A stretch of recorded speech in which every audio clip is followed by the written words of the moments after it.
যারা ডিসেম্বরে নির্বাচন চেয়েছিল তারাই এখন তা বানচালের ষড়যন্ত্র করছে বলে মনে করেন স্থানীয় সরকার উপদেষ্টা আসিফ মাহমুদ।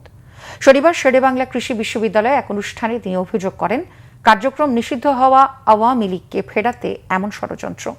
এছাড়া শুক্রবার রাজবাড়ীতে নুরাল পাগলার কবর খুঁড়ে মরদেহ পোড়ানোর ঘটনা তদন্ত করে ব্যবস্থা নেওয়ার হুঁশিয়ারও দেন তিনি। ধর্মীয় ভাবনা আর নানা মত ও রাজনৈতিক ইস্যুকে কেন্দ্র করে দেশের বিভিন্ন স্থানে সাম্প্রতিক সময়ে ঘটছে উচ্ছৃঙ্খল জনতার কর্মকাণ্ড বা মব সহিংসতা। এসবে যেমন প্রাণ হারাচ্ছেন মানুষ, তেমনি অস্থিতিশীল হচ্ছে পরিবেশও।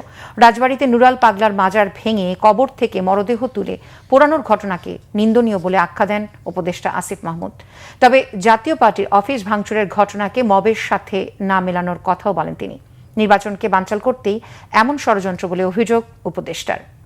ডিসেম্বর ইলেকশন চেয়েছিল বা বিভিন্ন সময় ইলেকশনের দাবি করেছে, তাদের অনেকেই আবার এখন ইলেকশন চাচ্ছে না কিংবা ইলেকশন নির্বাচন পিছানোর না ষড়যন্ত্রে জড়িত হচ্ছে।